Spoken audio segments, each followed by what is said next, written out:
Hello friends, welcome to inspire study. आज की इस क्लास में हम लोग Bihar police constable new vacancy को लेकर के आज हम लोग सार संग्रह को शुरुआत कर रहे हैं, जिसमें कि 9th और 10th के समकक्ष जितने भी आपका सार संग्रह है, क्वेश्चन आपका जो बिहार पुलिस कांस्टेबल के लिए काफ़ी ज़्यादा इंपॉर्टेंट है, इन सभी को हम लोग कवर करेंगे।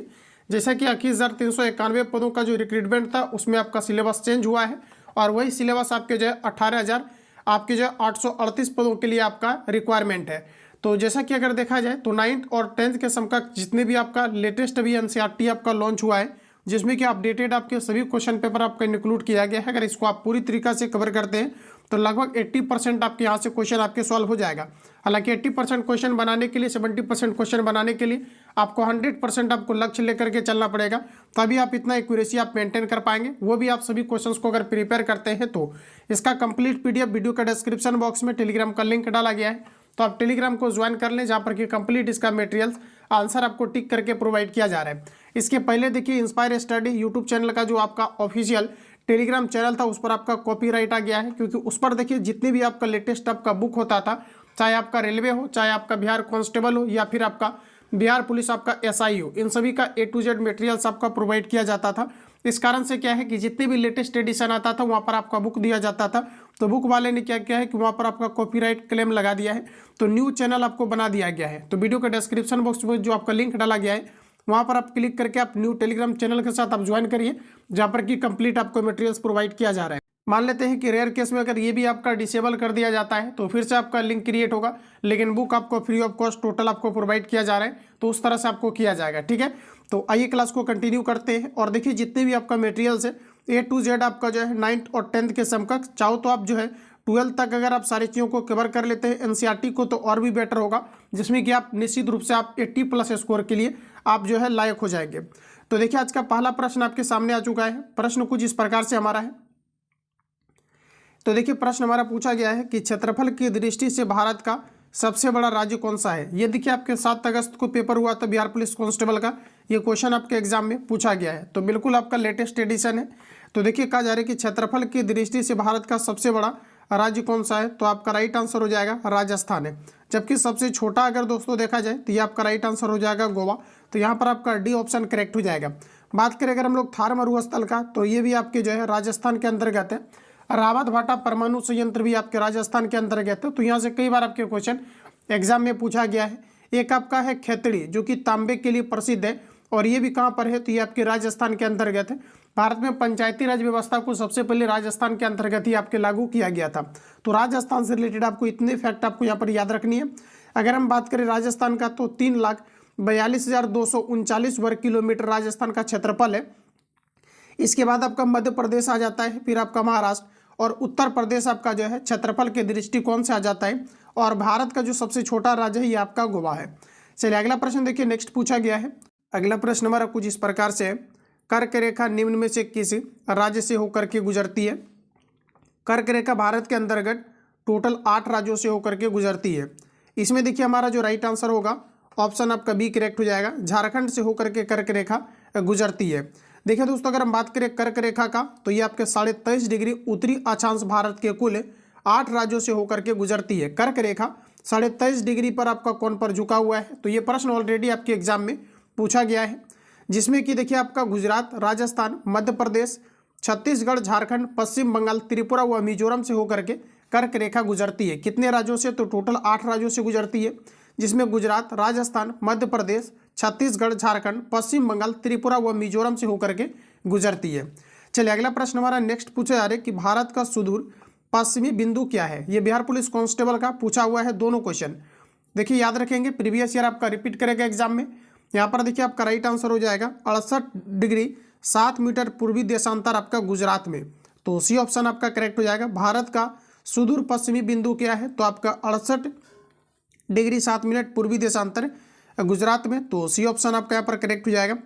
चलिए अगला प्रश्न हमारा कहा जा रहा है कि निम्नलिखित में से कौन सा राज्य पूर्वोत्तर की 7 बहनों का सदस्य है। देखिए 7 सिस्टर्स की अगर बात करेंगे तो हमारा राइट आंसर हो जाएगा ऑप्शन आपका बी त्रिपुरा। ये ऑलरेडी एग्जाम में आपका पूछा गया है, देख लीजिए कितने इंपॉर्टेंट क्वेश्चन है, और खास करके 9th और 10th का जो आपका सार संग्रह है इसमें अगर आप कवर करते हैं तो 9th का जो बिहार बोर्ड के एग्जाम में आपके रहते हैं ये प्लस आपका भारतीय भुवन हो या फिर शुभम गणित हो, ये कंप्लीट आपका कवर हो जाता है। तो इससे क्या होगा कि आपका पूरी तरीके से एनसीईआरटी आपका कवर हो जाएगा।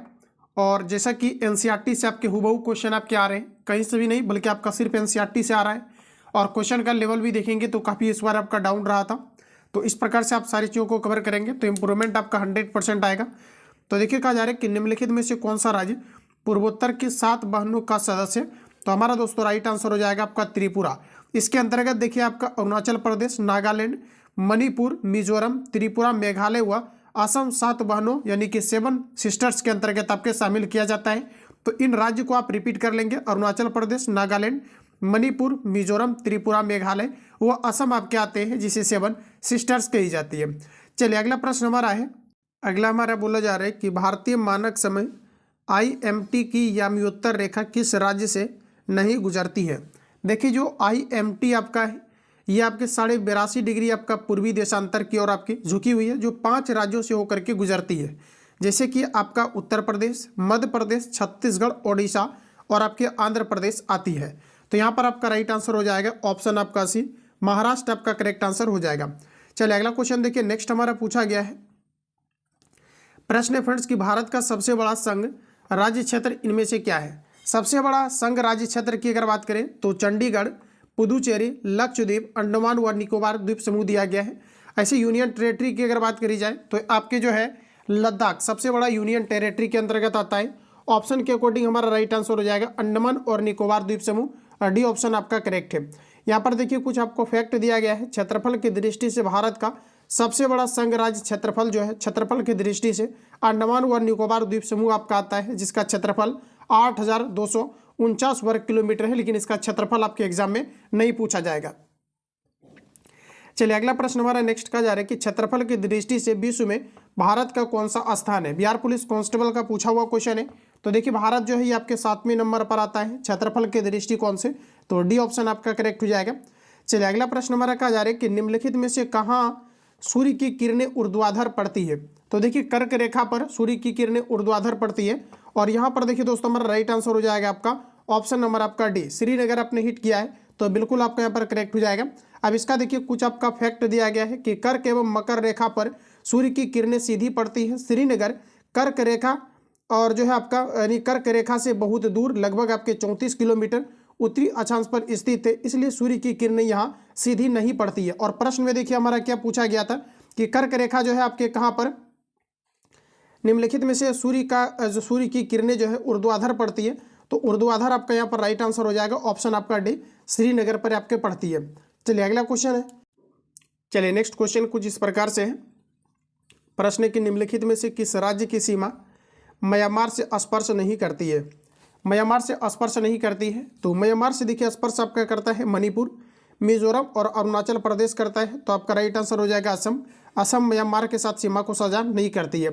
अगला क्वेश्चन है कि संघ राज्य क्षेत्र पुदुचेरी की सीमा किस राज्य के साथ स्पर्श नहीं करती है। देखिए आप ध्यानपूर्वक इस एनसीईआरटी को पूरी तरीके से कवर करिए, जिसमें कि आप जब आप लगाएंगे यहाँ पर आपका फुल टेस्ट आपको लगवाए जाएंगे मौखिक टेस्ट के रूप में, तो निश्चित रूप से आपका जो है लगभग क्वेश्चन आपसे बनने लगेगा अगर आप इस एनसीईआरटी को अच्छे तरीक़ा से अगर आप कवर करते हैं तो। और बिल्कुल सिस्टमेटिक तरीक़ा से चल रहे हैं, नंबरिंग वाइज चल रहे हैं। इसका प्लेलिस्ट आपको बना दिया गया है, तो आप प्लेलिस्ट जाकर के सारी क्लास को अटेम्प्ट लेंगे। तो आज आपका शुरुआती क्लास है। अगला क्वेश्चन है कि संघ राज्य क्षेत्र पुदुचेरी की सीमा किस राज्य के साथ स्पर्श नहीं करती है। तो देखिए हमारा राइट आंसर हो जाएगा ऑप्शन ए, कर्नाटक। कर्नाटक देखिए जो कि बेंगलुरु जो है आपका, बेंगलुरु जो है आपके कर्नाटक का जो कैपिटल है ये आपका बेंगलुरु है, जिसे कि इलेक्ट्रॉनिक शहर भी कहा जाता है। तो आपका देखिए पहला ऑप्शन राइट हो जाएगा। चलिए नेक्स्ट क्वेश्चन देखिए हमारा पूछा गया है कि भारत का क्षेत्रफल पाकिस्तान से लगभग कितना गुना ज़्यादा है। तो देखिए आपका राइट आंसर हो जाएगा दोस्तों 4 गुना जो है पाकिस्तान से जो है भारत का क्षेत्रफल अधिक है। इसको थोड़ा सा हम लोग देख लेते हैं। तो देखिए भारत का कुल क्षेत्रफल 32,87,200 आपका 63 वर्ग किलोमीटर है, और ये एग्जाम का आपका पूछा हुआ फैक्ट है, तो आप इसको याद रखेंगे। भारत का क्षेत्रफल 32,87,263 वर्ग किलोमीटर है, और वर्तमान में पाकिस्तान का क्षेत्रफल जो है 8,81,913 वर्ग किलोमीटर है, अर्थात भारत का क्षेत्रफल पाकिस्तान के क्षेत्रफल से लगभग आपके 4 गुना है। चलिए अगला क्वेश्चन देखिए नेक्स्ट हमारा पूछा गया है कि भारत का सुदूरस्थ दक्षिणी बिंदु क्या है। भारत का सुदूरस्थ दक्षिणी बिंदु कहलाता है आपका इंदिरा पॉइंट। तो सी ऑप्शन आपका राइट हो जाएगा। चलिए अगला प्रश्न कहा जा रहा है कि किस देश के साथ भारत की सबसे लंबी अंतर्राष्ट्रीय सीमा साझा करती है। इस बार का पूछा हुआ क्वेश्चन है, 2024 का आपका करेंटली पेपर जो कंडक्ट हुआ है ये पूछा हुआ है। भारत जो है सबसे लंबी सीमा साझा करती है बांग्लादेश के साथ, तो डी ऑप्शन आपका यहाँ पर करेक्ट हो जाएगा। अब देखिए फैक्ट की अगर बात करें तो भारत का सबसे लंबी अंतर्राष्ट्रीय सीमा बांग्लादेश के साथ लगता है, जिसके अंतर्गत आपका जो है आपका 4096.7 वर्ग किलोमीटर जो है सीमा भारत जो है आपकी साझा करती है। चलिए अगला क्वेश्चन देखिए नेक्स्ट हमारा इस प्रकार से है। अगला प्रश्न पूछा जा रहा है कि पश्चिम बंगाल की सीमा कितने देशों के साथ साझा करती है। पश्चिम बंगाल की सीमा टोटल कितने देशों के साथ साझा करती है। तो देखिए ये पश्चिम बंगाल की जो सीमा है फ्रेंड्स आपका, ये बांग्लादेश, नेपाल और भूटान के साथ सीमा को साझा करती है। जैसा कि फैक्ट में दिया गया है, बांग्लादेश, नेपाल और भूटान के साथ सीमा साझा करती है। तो इस प्रकार से हमारा राइट आंसर सी आपका करेक्ट हो जाएगा, 3 देशों के साथ सीमा साझा करती है। अगला क्वेश्चन कहा जा रहा है कि भारत को वह कौन सा स्थान है। देखिए 99 में जिन भी छात्रों को बिहार पुलिस कांस्टेबल का कंप्लीट बैच चाहिए, आप सभी लोग टेलीग्राम पे सर्च करना @BIHAR, यानी कि बिहार एग्जाम आपको सर्च करना है, बिहार एग्जाम 44 आपको टेलीग्राम पे सर्च करना है। जो आईडी दिखेगा इस पे आप कॉल या SMS करके आप इंक्वायरी ले लेना, आपको कंप्लीट चीज़ें बता दी जाएगी, जिसमें कि आपको 99 पेमेंट करवा करके इसके अंतर्गत आपको ज्वाइन कर लिया जाएगा, जिसमें कि आपको कंप्लीट ज्ञान बिंदु GS एकेडमी का, खान सर का और आपके कोटलिया GS का, इन सभी का कंप्लीट आपको जो है बैच आपका प्रोवाइड किया जाता है। मतलब ओवरऑल आपको सभी का बैच आपको मिल जाता है कंप्लीट आपका बिहार पुलिस कांस्टेबल के लिए। ज्ञान बिंदु GS एकेडमी का लेटेस्ट अभी आपको बैच जो है मात्र 99 में आपको प्रोवाइड किया जा रहा है। तो आप सभी लोग टेलीग्राम पे सर्च करेंगे @बिहार एग्जाम 44, विदिन सेकेंड आपको ज्वाइन कर लिया जाएगा। अभी इसमें ज्वाइन करने के लिए मात्र आपको 99 पेमेंट करना है, जबकि आप 18 तारीख से बाद अगर ज्वाइन होते हैं तो सीधा आपको 199 पेमेंट करना है, क्योंकि इसके अंतर्गत आपको कंप्लीट आपका लेटेस्ट आपका नोट्स प्लस आपका जो है फुल लेंथ आपको प्रैक्टिस सेट और टेस्ट सीरीज आपका A to Z प्रोवाइड किया जाता है। Revision PDF A to Z आपको दिया जाता है, इस कारण से उसका फिर 99 अभी रखा गया है। तो जो भी छात्र ज्वाइन करना चाहते हैं फटाफट कॉल या SMS करके उस पर इंक्वायरी ले सकते हैं। अगला प्रश्न है कि भारत का वह कौन सा स्थान है जहाँ बंगाल की खाड़ी, अरब सागर तथा हिंद महासागर मिलते हैं। देखिए फ्रेंड्स अगर बात करें कि भारत का वह कौन सा स्थान है जहाँ बंगाल की खाड़ी, अरब सागर, ठीक है, बंगाल की खाड़ी, अरब सागर और हिंद महासागर मिलते हैं। देखिए इंपॉर्टेंट रहेगा एग्जाम के लिए, ऑप्शन आपका A करेक्ट हो जाएगा, इसे कन्याकुमारी कहा जाता है। चलिए अगला प्रश्न देखिए नेक्स्ट हमारा पूछा गया है कि भारत के निम्नलिखित राज्यों के समूह में से कौन सा समूह पाकिस्तान से सीमा साझा करती है। पाकिस्तान के साथ सीमा को साझा करती है, और ये हमारा राइट आंसर हो जाएगा पंजाब, जम्मू कश्मीर और देखिए आपका राजस्थान व गुजरात, जो कि पाकिस्तान के साथ सीमा साझा करती है। काफ़ी इजी क्वेश्चन है और बिहार पुलिस कांस्टेबल और SI दोनों का पूछा हुआ है, B ऑप्शन आपका करेक्ट हो जाएगा। चलिए अगला प्रश्न देखिए नेक्स्ट हमारा पूछा जा रहा है कि निम्नलिखित संघ शासित क्षेत्रों में से सबसे छोटा यानी क्षेत्रफल के दृष्टिकोण से कौन सा हो जाएगा। तो देखिए आपका राइट आंसर हो जाएगा लक्षद्वीप, जिसकी कैपिटल आपके करावती है, तो डी ऑप्शन आपका करेक्ट हो जाएगा। देखिए क्षेत्रफल की दृष्टि से सबसे संघ जो है सबसे छोटा संघ शासित प्रदेश लक्षद्वीप है। इसका क्षेत्रफल मात्र 32 वर्ग किलोमीटर है। इसके पश्चात क्रमशः दमन व दीप, चंडीगढ़, दादर व नगर हवेली एवं पुदुचेरी का स्थान आता है। चलिए अगला प्रश्न देखिए नेक्स्ट है। अगला प्रश्न हमारा बोला गया है कि भारत निम्नलिखित में से किस गोलार्ध में स्थित है। बताइए आप लोग राइट आंसर क्या हो जाएगा। भारत जो है किस गोलार्ध में है। तो देखिए आपके उत्तरी पूर्वी गोलार्ध में भारत स्थित है। इन सभी क्वेश्चन को आप माइंड में सीधा फिट करिए, क्योंकि ये सभी क्वेश्चन आपके हुबहू एग्जाम में आएगा, निश्चित रूप से आएगा 100%। देख लीजिए कि भारत जो है निम्नलिखित में से किस गोलार्ध पर स्थित है। ऑप्शन आपका एक करेक्ट हो जाएगा, उत्तरी पूर्वी जो है गोलार्ध पर स्थित है। चलिए अगला क्वेश्चन देखिए नेक्स्ट हमारा पूछा गया है कि निम्नलिखित में से किस राज्य के 3 ओर से बांग्लादेश की सीमा लगी है। देखिए बांग्लादेश, भारत जो है, भारत से बांग्लादेश जो है तीनों ओर से घिरी हुई है, ठीक है। और यहाँ पर आपको बताना है ये कौन सा आपका राज्य है भारत के अंतर्गत जो बांग्लादेश के साथ जो है तीनों ओर से घिरी हुई है। तो फ्रेंड्स आपका राइट आंसर हो जाएगा ऑप्शन आपका डी, त्रिपुरा है, ठीक है। तो डी ऑप्शन आपका यहाँ पर करेक्ट हो जाएगा। चलिए नेक्स्ट क्वेश्चन हमारा कहा जा रहा है कि निम्नलिखित कथनों में से कौन सा कथन आपको सही दिया गया है। तो देखिए यहाँ पर हमारा करेक्ट आंसर हो जाएगा भारत का जा रहा है कि भारत देश की लंबाई उत्तर से दक्षिण की और जो है पूर्व से पश्चिम की अपेक्षा अधिक है। जो बिल्कुल करेक्ट दिया गया है। भारत जो है, भारत देश की लंबाई जो है उत्तर से पश्चिम, ठीक है, उत्तर से पश्चिम की ओर और जो है और कहा जा रहा है कि उत्तर से पश्चिम की ओर, ठीक है, उत्तर से दक्षिण की ओर और पूर्व से पश्चिम की ओर की अपेक्षा जो है ये आपकी कम है, सॉरी अधिक है। तो ये आपका बिल्कुल राइट हो जाएगा। अगला कहा जा रहा है कि 82.5 डिग्री, सॉरी 82°30' पूर्वी देशांतर रेखा को भारत का मानक याम्योत्तर माना गया है, जो बिल्कुल आपका करेक्ट हो जाएगा। यानी कि दोनों स्टेटमेंट आपका राइट है, तो इस प्रकार से आपका सी करेक्ट हो जाएगा। चलिए बढ़ेंगे अगला क्वेश्चन की ओर। अधिकतम राज्यों के साथ सीमा स्पर्श करने वाले राज्य का क्या नाम है? अधिकतम राज्यों के साथ सीमा को साझा करने वाले भारत का कौन सा राज्य? तो आपका देखिए राइट आंसर हो जाएगा Uttar Pradesh, option A correct हो जाएगा। जो कि देखिए बिहार, झारखंड, छत्तीसगढ़, मध्य प्रदेश, हरियाणा, राजस्थान, हिमाचल प्रदेश, उत्तराखंड के साथ सीमा को साझा करती है। अगला क्वेश्चन हमारा कहा जा रहा है कि भारत का सबसे छोटा दिन कब होता है? इस बार का पूछा हुआ क्वेश्चन है। ऑप्शन नंबर आपका एक करेक्ट हो जाएगा, 22 दिसंबर को सबसे छोटा दिन होता है। चलिए अगला प्रश्न देखिए, नेक्स्ट है। चलिए नेक्स्ट क्वेश्चन कुछ इस प्रकार है।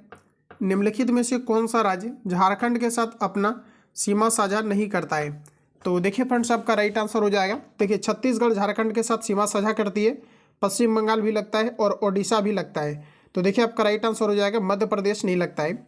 अगर हम बात करें झारखंड का, तो देखिए झारखंड जो है बिहार से अलग होकर के 20 नवंबर 2015 को आपका बना है, जो एग्जाम के लिए काफ़ी ज़्यादा इंपॉर्टेंट फैक्ट है। तो याद रखेंगे, ऑप्शन आपका यहाँ पर बी करेक्ट हो जाएगा। कब बना है? तो ध्यान रखेंगे, 15 नवंबर आपके जो है 2000 को, ध्यान रखेंगे 15 नवंबर 2000 को जो है झारखंड जो है बिहार से अलग होकर के बना है। तो यहाँ पर देखिए आपका राइट आंसर हो जाएगा ऑप्शन ए, जो कि झारखंड के साथ सीमा साझा नहीं करती है। चलिए नेक्स्ट प्रश्न हमारा पूछा गया है कि भारत तथा पाकिस्तान के मध्य सीमा रेखा एक उदाहरण है जिसे रेड क्लिप कहा जाता है। भारत और पाकिस्तान के बीच सीमा रेखा को रेड क्लिप कहा जाता है। ऑप्शन के अकॉर्डिंग आपका राइट आंसर ए हो जाएगा, अध्यारोपित सीमा का पहला ऑप्शन आपका राइट हो जाएगा। चलिए नेक्स्ट क्वेश्चन हमारा इस प्रकार से है, कहा जा रहा है कि सिक्किम से गुजरने वाला अक्षांश डैश से भी होकर गुजरता है। सिक्किम से होकर के गुजरने वाला अक्षांश ये राजस्थान से भी होकर के गुजरती है। तो बी आपका सही है। फैक्ट हमारा दिया गया है कि पूर्व में स्थित सिक्किम राज्य से गुजरने वाला अक्षांश भारत के पश्चिमी राज्य राजस्थान से भी होकर के गुजरती है। उत्तर पश्चिम में भारत भूमि की सीमाएं किस देश के साथ लगती है? उत्तर पश्चिम में भारत भूमि की सीमाएं किस देश के साथ लगती है? तो दोस्तों आपका राइट आंसर हो जाएगा पाकिस्तान के साथ लगती है, डी ऑप्शन आपका करेक्ट हो जाएगा। देखिए भारत और पाकिस्तान के बीच लगने वाली सीमा रेखा को रेड क्लिप कहा जाता है, जबकि भारत और चाइना के बीच लगने वाली सीमा रेखा को मैकमोहन रेखा कहा जाता है, जबकि पाकिस्तान और अफगानिस्तान के बीच लगने वाली सीमा रेखा को डूरंड लाइन कहा जाता है। तो डी ऑप्शन आपका करेक्ट हो जाएगा। चलिए अगला प्रश्न देखिए, नेक्स्ट हमारा कुछ इस प्रकार है। प्रश्न कहा जा रहा है कि भारत में पश्चिमी तट के उत्तरी भाग को क्या कहा जाता है? भारत में पश्चिमी तट के उत्तरी भाग को कोंकण तट कहा जाता है, पहला ऑप्शन आपका करेक्ट है। कुछ आपका फैक्ट दिया गया है, जैसे कि कोंकण की बात करें तो पश्चिमी घाट का उत्तरी भाग यानी दमन से गोवा तक ये आपका कोंकण तट कहलाता है। इसके अलावा पश्चिमी घाट का दक्षिणी भाग जो कि मंगलुरु से आपका कन्याकुमारी तक ये आपके मालाबार तट कहलाता है।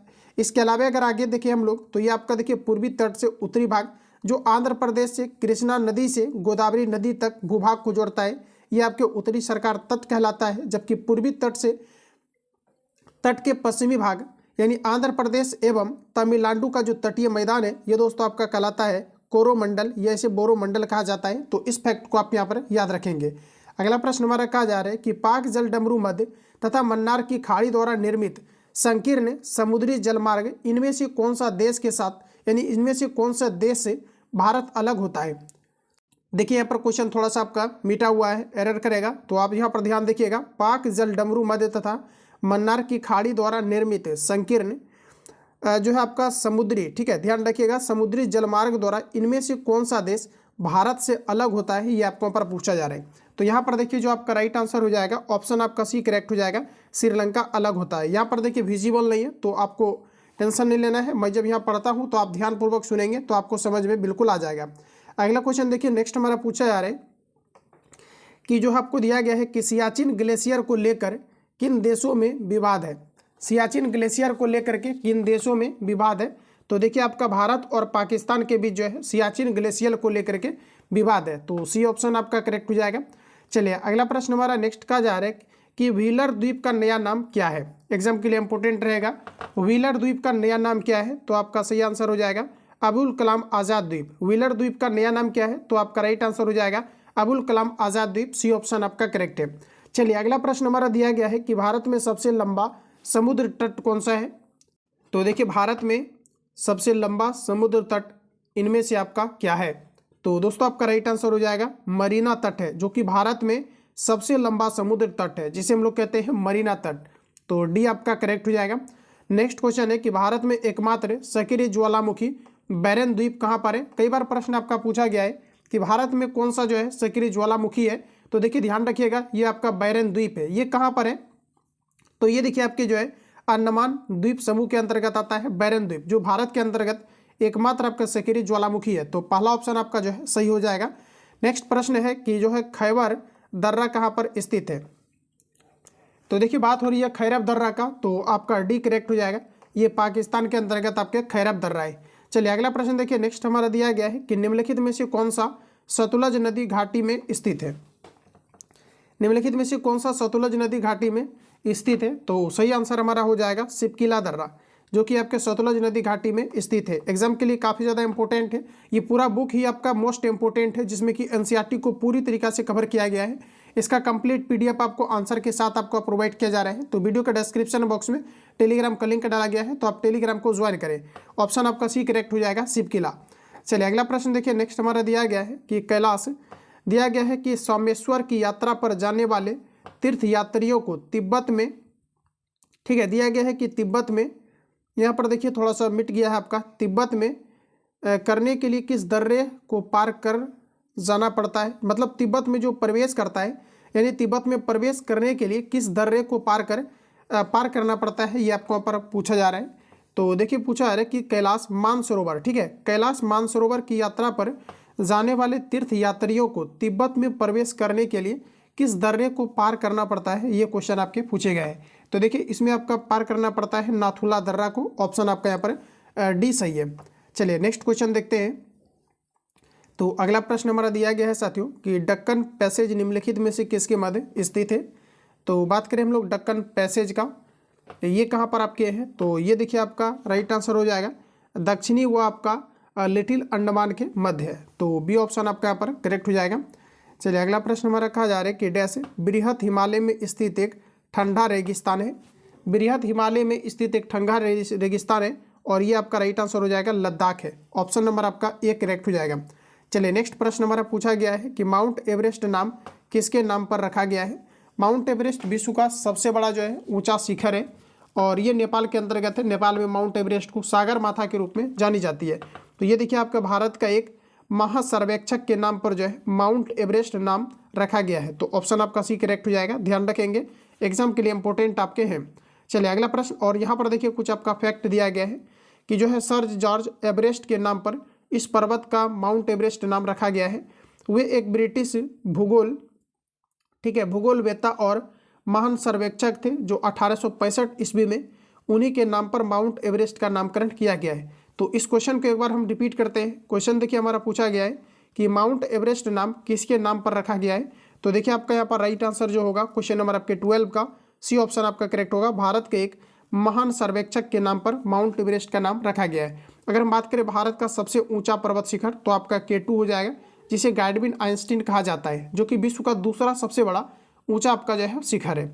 अगला क्वेश्चन देखिए नेक्स्ट पूछा गया है, कहा जा रहा है कि साल्टोरा पर्वतमाला कहाँ पर स्थित है। साल्टोरा पर्वतमाला ये आपके कहाँ पर स्थित है। तो आपका राइट आंसर हो जाएगा काराकोरम पर्वतमाला का एक अंग के रूप में आपका है, जिसे हम लोग कहते हैं साल्टोरा पर्वतमाला। कहाँ पर है दोस्तों आपके, तो ये आपका जो है काराकोरम पर्वतमाला का ही एक अंग है, जिसे आपका कहा जाता है साल्टोरा पर्वतमाला। तो बी ऑप्शन आपका करेक्ट होगा। इसका फैक्ट देखिए आप कि साल्टोरा पर्वतमाला पाक अधिकृत कश्मीर के जो है आपका गिलगिट बलूचिस्तान के क्षेत्र की सीमा पर स्थित है, जो सियाचिन ग्लेशियर के दक्षिण पश्चिम में ट्रांस हिमालय की काराकोरम श्रेणी में स्थित है। इसलिए इसे काराकोरम के हृदय स्थल के नाम से भी जाना जाता है। चलिए अगला प्रश्न देखिए नेक्स्ट हमारा पूछा गया है कि निम्नलिखित में से कौन सी पर्वत श्रेणी भारत में सबसे पुरानी है। देखिए ये कई बार एग्जाम में आपका रिपीट किया है, और संभवतः इस बार भी ये शायद क्वेश्चन आपके एग्जाम में पूछा गया था। तो हमारा राइट आंसर हो जाएगा अरावली, और डेफिनेटली ये क्वेश्चन आपका पूछा गया था, आप प्रीवियस ईयर चेक कर सकते हैं। निम्नलिखित में से कौन सी पर्वत श्रेणी भारत की सबसे पुरानी है, तो आपका राइट आंसर हो जाएगा अरावली। चलिए अगला प्रश्न देखते हैं। नेक्स्ट क्वेश्चन हमारा पूछा गया है कि जो है आपका गारो, ठीक है, या फिर गारा, सॉरी यहाँ पर दिया गया है नागा, खासी और गारो पहाड़ियाँ। इसी को देखिए गारो, खासी और जयंतिया पहाड़ियाँ भी कही जाती है। ये आपके पूछा जा रहा है कि किस श्रेणी के अंतर्गत आते हैं। तो ये आपका आता है पूर्वांचल पर्वतमाला के अंतर्गत, ऑप्शन आपका ए करेक्ट हो जाएगा। चलिए नेक्स्ट क्वेश्चन कहा जा रहा है कि कौन सी पर्वत श्रेणी भारत में स्थित है। तो आपका राइट आंसर हो जाएगा पीर पंजाल। कहाँ पर है फ्रेंड्स आपका, तो ये आपके भारत के अंतर्गत है। और ध्यान में रखना कि पीर जो पंजाल है ये कहाँ पर आता है, तो देखिए पीर पंजाल हिमालय पर्वत श्रेणी का एक भाग है जो भारत के हिमाचल प्रदेश, जम्मू कश्मीर और पाक अधिकृत कश्मीर में विस्तृत है। अगर डायरेक्टली पूछा जाता है कि जो पीर पंजाल है ये भारत के किस क्षेत्र के अंतर्गत आता है, तो हिमाचल प्रदेश आपको आंसर हिट करना है।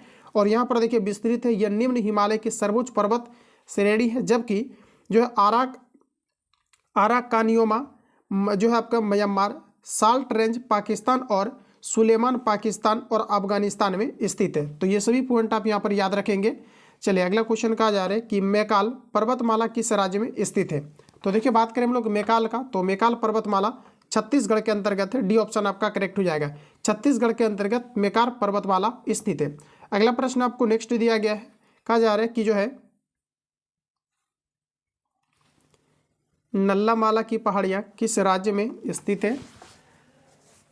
नल्लामाला की पहाड़ियाँ किस राज्य के अंतर्गत स्थित है, तो आंध्र प्रदेश के अंतर्गत स्थित है। आंध्र प्रदेश भाषा के आधार पर बनने वाला भारत का पहला राज्य है, जहाँ से कि आपका तेलंगाना अलग हुआ है और तेलंगाना जो है भारत का 29वें राज्य के रूप में गठित हुआ है। तो सी ऑप्शन आपका यहाँ पर दोस्तों राइट हो जाएगा।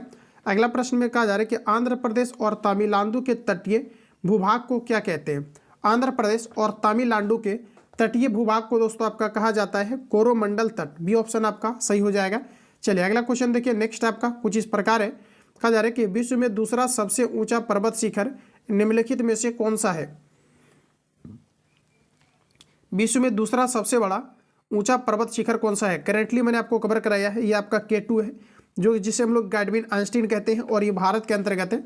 अगर पहला की बात करें तो ये आपके माउंट एवरेस्ट हो जाएगा, यानी कि सी ऑप्शन आपका सही है।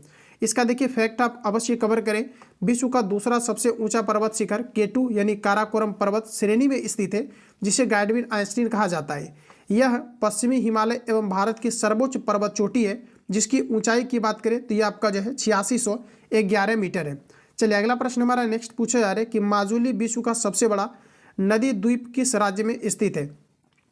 माजुली द्वीप विश्व का सबसे बड़ा नदी द्वीप है और ये किस राज्य में है, तो आपका राइट आंसर हो जाएगा असम के अंतर्गत। बी ऑप्शन आपका सही है। अगला प्रश्न हमारा नेक्स्ट दिया गया है कि सर क्रीक कहाँ पर स्थित है। एग्जाम के लिए इंपॉर्टेंट रिपीट किया गया है। सर क्रीक गुजरात साथ के साथ लगने वाला भारत पाक सीमा पर स्थित है, जिसे सर क्रीक कहा जाता है। सर क्रीक कहाँ पर है, तो गुजरात के साथ लगने वाली भारत पाक सीमा पर स्थित है सर क्रीक। पहला ऑप्शन आपका सही है। नेक्स्ट प्रश्न हमारा दिया गया है कि आराकानियोमा हिमालय का पूर्वी विस्तार है जो स्थित है। आराकानियोमा अभी रिसेंटली मैंने आपको कवर भी कराया है, ऑप्शन आपका बी करेक्ट हो जाएगा। म्यांमार में ऑप्शन आपका बी सही है। चलिए नेक्स्ट क्वेश्चन देखते हैं। अगला प्रश्न हमारा नेक्स्ट पूछा गया है कि निम्न हिमालय और डैश के बीच में स्थित लंबवत घाटी को दून के नाम से जाना जाता है। तो देखिए फ्रेंड्स आपका राइट आंसर हो जाएगा कि निम्न हिमालय और शिवालिक, निम्न हिमालय और शिवालिक के बीच स्थित लंबवत घाटी को दून के नाम से जाना जाता है। तो यहाँ पर आपका सही आंसर होगा शिवालिक। चलिए अगला प्रश्न देखिए नेक्स्ट पूछा गया है, अरब सागर के द्वीपों में से किस भाग को मिनिकॉय द्वीप के नाम से जाना जाता है। तो मिनिकॉय द्वीप के रूप में जाना जाता है आपका दक्षिणी भाग को। तो देखिए अरब सागर के द्वीपों में स्थित जो आपके दक्षिणी भाग है इसे मिनिकॉय के रूप में जाना जाता है। तो सी ऑप्शन आपका सही हो जाएगा। अगला प्रश्न है कि डैश के बाद हिमालय दक्षिण की ओर एक तीव्र मोड़ बनाते हुए भारत की पूर्वी सीमा के साथ फैल जाता है। तो देखिए आपका राइट आंसर हो जाएगा ऑप्शन बी, इसे हम लोग दिहांग महाखंड कहते हैं। ध्यान में रखेंगे कि जो आपका दिहांग महाखंड है, यानी दिहांग जो है महाखंड के बाद हिमालय दक्षिणी की ओर एक तीव्र मोड़ बनाते हुए भारत की पूर्वी सीमा के साथ फैल जाती है। तो बी ऑप्शन आपका करेक्ट हो जाएगा। इस प्रकार के क्वेश्चन में थोड़ा बहुत आपको इरिटेशन हो सकता है, तो आप इसको रिपीट करेंगे। देखिए प्रश्न पूछा गया है कि डैश के बाद हिमालय दक्षिण की ओर एक तीव्र मोड़ बनाते हुए भारत की पूर्वी सीमा के साथ फैल जाता है। तो आपका राइट आंसर हो जाएगा दिहांग महाखंड, ऑप्शन आपका बी सही हो जाएगा। देखिए नेक्स्ट क्वेश्चन हमारा दिया गया है कि निम्नलिखित में से वे पहाड़ियाँ कौन सी है जो पूर्वी और पश्चिमी घाटों को जोड़ती है। पूर्वी और पश्चिमी घाटों को जोड़ने वाली जो पहाड़ियाँ हैं ये आपका है नीलगिरी पहाड़ियाँ, जो कि पूर्वी और पश्चिमी घाट को जोड़ती है। सी ऑप्शन आपका सही है। देखिए नेक्स्ट प्रश्न कहा जा रहा है कि सतलज तथा काली नदियों के बीच स्थित हिमालय का भाग डैश के नाम से जाना जाता है। देखिए इस क्वेश्चन में थोड़ा सा आप क्वालिटी वीडियो का हैक कर लेंगे तो आपको यहाँ पर 3 शॉट करेंगे तो आपको बिल्कुल विजिबल दिखेगा और आपको 1-2 दिन आपको इरिटेट होगा, क्योंकि ये जो है कंप्लीट स्कैनिंग PDF है, डबल स्कैनिंग किया हुआ है, जिस कारण से आपको इरिटेशन हो सकता है। तो थोड़ा बहुत आप मैनेज करके चलेंगे।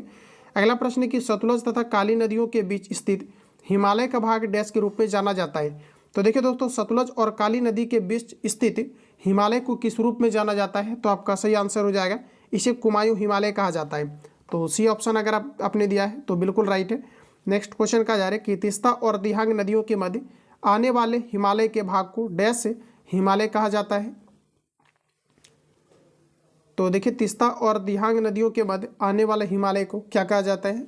तो इसे कहा जाता है आपका असम हिमालय। सी ऑप्शन आपका सही हो जाएगा। अगला प्रश्न में कहा जा रहा है कि निम्नलिखित में से किसे सह्याद्री पर्वतमाला भी कहा जाता है? सह्याद्री पर्वतमाला किसे कहा जाता है? तो हमारा राइट आंसर हो जाएगा पश्चिमी घाट को सह्याद्री पर्वतमाला कहा जाता है। चलिए अगला प्रश्न देखिए।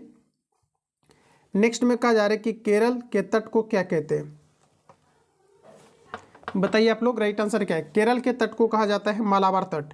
बिहार पुलिस कांस्टेबल का पूछा हुआ क्वेश्चन है, केरल के तट को क्या कहा जाता है? तो इसे दोस्तों आपका कहा जाता है मालाबार तट।